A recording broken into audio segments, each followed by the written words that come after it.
Today we're here to work with Marge Gibson and her staff with REGI to release rehabilitated eagles. But we're also here to acknowledge the contributions that many people have made, in part because it is such a celebratory event to release these rehabilitated eagles. And it allows us to think back to what does it take to get conservation done. And when we release these birds, we're releasing a way of communicating to higher beings, to spirits, to God, to however we perceive that to be. And in that celebration, we bring together members of Fairy Bluff Eagle Council, members of the public, to acknowledge some of the work that's being done. And so we also wish, while we're releasing these rehabilitated birds, to also recognize the contributions of members of Fairy Bluff Eagle Council who have passed. So we have 3 bald eagles that are in carriers that'll be released from carriers. One is a 5-year-old female. She's from Lilly, Wisconsin, and she was hit by a car. We see a lot of birds hit by cars. Often they're feeding on deer carcasses, and often it's on a curve because that's where the animal is hit itself, and then they become hit because they can't get off the ground fast enough to get away from a car. And she had a broken leg. Broken legs are really difficult for bald eagles because they need their legs, and they have to be 100% when they leave us. So that's the important thing. And I think in general, wildlife rehabilitation is a lot different than people think it is. When they leave us, they have to be 100%. They have to be in perfect feather. They have to be in perfect weight. They have to be perfect all over, because not only are they going out to fly, but they're going out to survive. They have to defend themselves from their own species and others, and they have to be perfect. In the wild, if you're not perfect, you don't survive, and that's a problem. If you release them before they're really flight worthy. Our birds, when they come out of the box, are very strong. They've been in a big flight conditioning area for 110 feet, 28-foot high ceilings, and they are there until they're released. So they're very strong. Now that'll be the first one. She's 5. She doesn't have a full white feathers. Our world in rehabilitation has to adapt to what's going on in their world. And as we have more bald eagles in our area, they aren't needed in the breeding population as quickly. So they don't mature as quickly. Their world is pretty perfect. They adapt to their surroundings much better than for instance, we would, I think. So it's really interesting, but we do see these differences. The 3-year-old, we have a 3-year-old from Green Lake, and it's a male, and he was caught up in fishing line entanglements. This is a problem, and often those fishing lines have lead sinkers on them. So if they swallow it or they get it caught up, they usually don't make it without surgery. So that's another issue of lead poisoning. The fishing line itself is a problem, and we often get birds in that are wrapped in fishing line. Chicks in the nest, mom and dad, bring a fish there, and it happen to have line on it, and they get it entangled in the babies. So that's just another issue of pick up after yourself. If you're a fisherman, please look after yourself, because the wildlife can't extricate themselves from monofilament line. It's really strong. Good news, it's really strong for fishing. Bad news, it's really strong if anything else gets tangled. We have a western Wisconsin, which is Wausau, and he was shot. We do see a lot of shootings. There's no excuse for it. Trumpeter swan shot, thinking they were geese. I don't know. That's quite a big difference to me. So does anybody have any questions about anything? Yeah. How'd these shot by accident or Are they shot by accident? It's hard for me to think a bald eagle shot by accident. I mean, look at the back of your dollar bill, white head, white tail, just saying, that big. No, we see a lot more illegal activity of all kinds, and that's concerning in our society. We don't have many prosecutions in our state, if at all. I think it's been about a dozen years since we've had a prosecution. So I think that, you know, there's a multifaceted problem going on. We need more law enforcement on it. And we need people, the public tend to know something and they tend not to say something. And that really has to quit because we're all in this together. This female, she is really impatient to go. We're impatient to have her go. Yeah, see, I told you. She is really frustrated. She has been, unfortunately, in a smaller cage since the 19th. We had a little issue with the state approving the release. So anyway, so we're going to release her now. Everybody send your best with her. She's come through so much. We did not think this one was going to survive. And the fact that she did is a testament to my staff too, and we're really grateful. So, let's go. 1, 2, 3.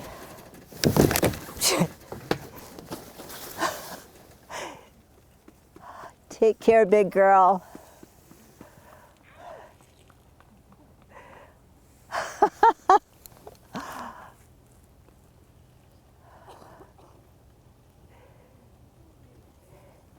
She weighs almost 14 pounds. Big woman. 11 months. She was with us 11 months. And that's the other thing. I think that, you know, we can't let them go until they're ready. And our work has changed since their population has grown. For instance, we release here. Normally we could release almost anywhere in the state, but we can't now because of breeding territories, and they're very defensive at breeding territories. So, you know, we have had to adapt to their world, which is important. Fish and Wildlife no longer will allow tagging to be done on rehabilitated birds, but I wish we could. We could learn so much more about even our own techniques if they work or not or whatever. So I think it's really important. However, it's a federal issue. This one was fishing line entanglement, and he is 3 years old. He's from Green Lake. And he's been with us just a few months. 1, 2, 3.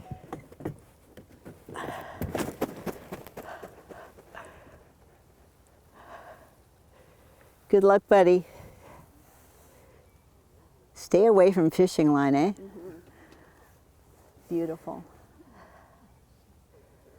It's like, hey. So wonderful to see them in flight again. Now, one of the things that happens, and I want to warn you, is that sometimes they go down and take a bath right away. Now, they're not drowning. Eagles can swim. And I don't know, it's sort of a rite of passage. I don't know why they do it, but they often do. Look at it. Look at her. I'm so happy. She's like, I wish Katie was here to see him. Hey. Oh, goodness. That's a greeting committee, not so much. It's like, quit playing. Just go sit in a tree. Adult. Mm-hmm. When they leave our arms or when they leave the box, they have to be 100%, as I've said before. And it's really important that they be able to fly, and to fly for a long time, to defend themselves, not only to catch food, but to do whatever is necessary for their natural life. Now, this is a 2-year-old that was shot in Weston.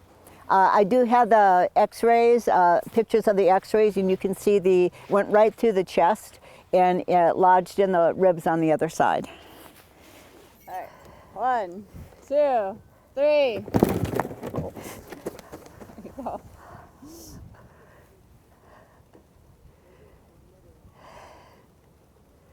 Look at him. He's like, yes.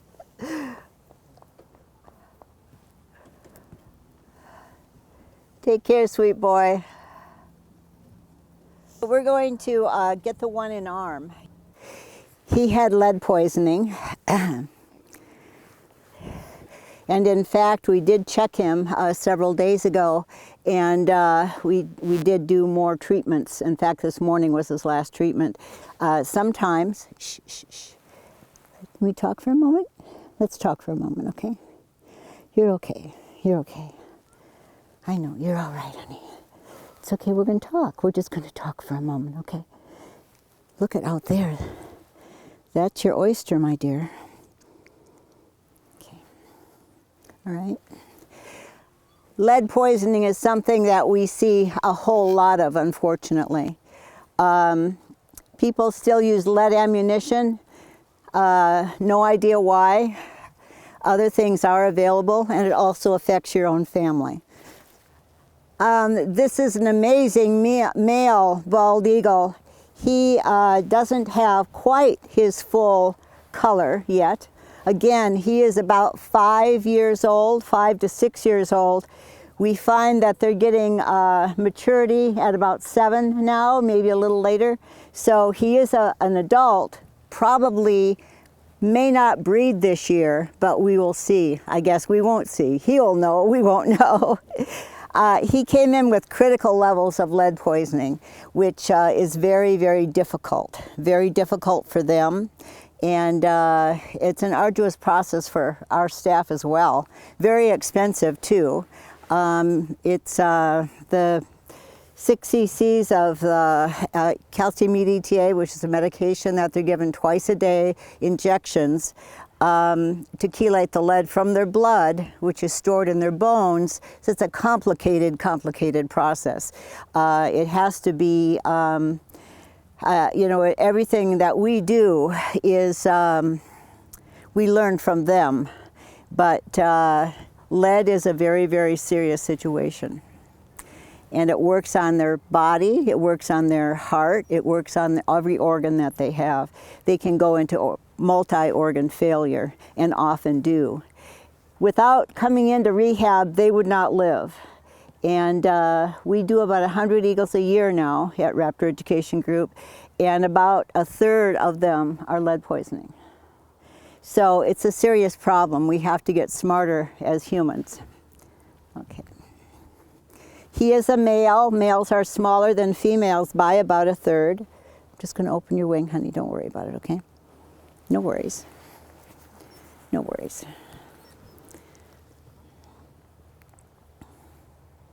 And one of the reasons why we're gathered here is that, you know, it's impressive, it's exciting to watch these birds released back into the wild. But I think that this deep set feelings that we have about seeing a bird being released back into the wild is more deeper than that, and that people have for centuries have recognized the value of these incredible species as they are released back to their environs, to the sky. Art Chigoni was wanting to be here and wasn't able to make it, but one of the things that I've learned from Art is that the importance of an eagle being a portal of abilities for people, tribal members in the Menominee tribe, to communicate with their spirits or the deities that are in the sky is incredibly important. And this is a worldwide sort of thing, in that cranes carry the soul, the virtuous, to heaven in Vietnam. The Saris cranes do. And so this link between people and the things that we cannot understand, or our spirits or the deities, it's a very strong connection. And so when we're gathering here together, we're gathering to celebrate these released birds and the great work that REGI does with Audrey and Marge here today, but all of their staff. But we're also gathering here to remember the great work that other members of Fairy Bluff Eagle Council have done in the past, and in particular 2 people who have passed. in this past year. Penny Barrett and Carrie Rorty are members that were involved with Ferry Bluff for decades, and unfortunately they're no longer with us. But in the belief that our souls are carried to the heaven, and is a great opportunity for us to remember what they did and to recognize the contributions that they've made for conservation, and also to illustrate what our engagement in conservation can really mean. And that is not just what Penny and Kay did, but it's what all of us can do, members of Ferry Bluff Eagle Council, but all of us who are here today can each engage and do something for conservation. So I'm going to walk over to the side. I'm going to wait for him to get used to what he's seeing and get comfortable with it. And then we'll do a quick count of 3 and I'll release him, okay? I know. This is your last chance to see people this close. I don't want to see you in the clinic again. No. Okay? Okay. Okay, this is one last time for you to see these folks. Okay.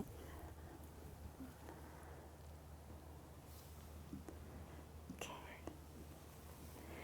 All right, you ready? Let's go. That's your future, baby. This is your past. Are you ready? Look, look. I know that's a go. Holy macaroni. Okay.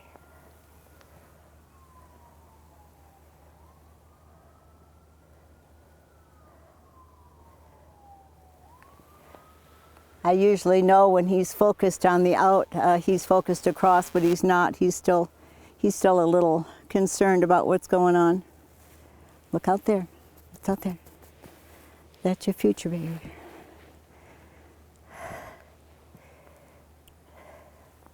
There you go.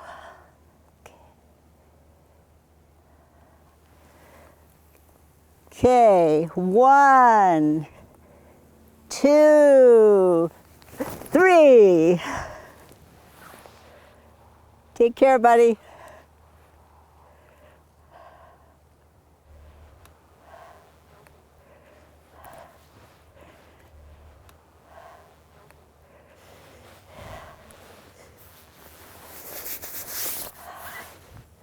Where is he? He's flying that one. Yeah. Oh, he's going to join the other ones. Huh? Did he? Yeah. And then see. He landed? Yeah. He's in Oh, that, good. That big good Yeah, I chute. see him. Did you see him? Do you see him in the land? Yeah, yeah. He's up on top.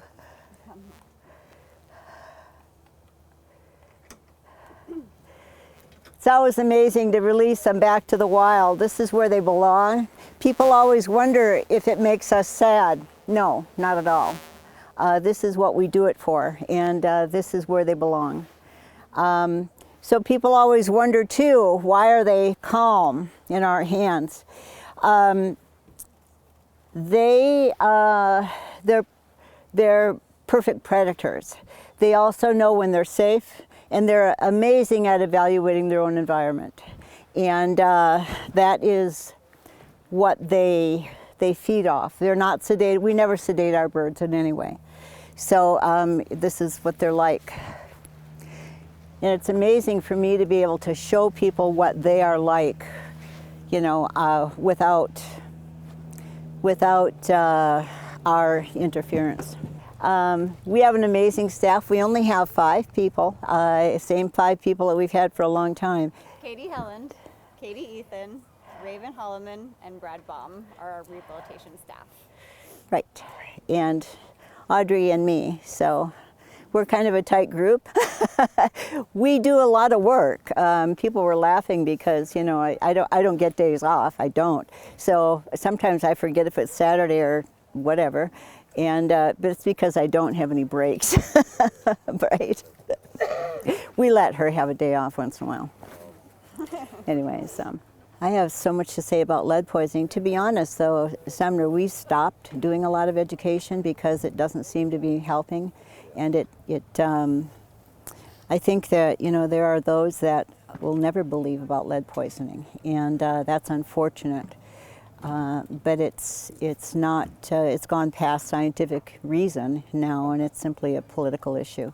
And you can't change people's minds if there's nothing solid that you can argue against. So it's unfortunate, but I hope someday, people on their own will realize that it's for their own family's health as well, and make a change. Even in our own society, it causes brain damage, in children especially, ADHD, aggressive behavior, and the kinds of things that unfortunately we see in our society. And it's not right for children to grow up with that. We, the public, is incredibly important to the success of wild ones. And almost everything we see, 95% of what we see, are human-caused issues.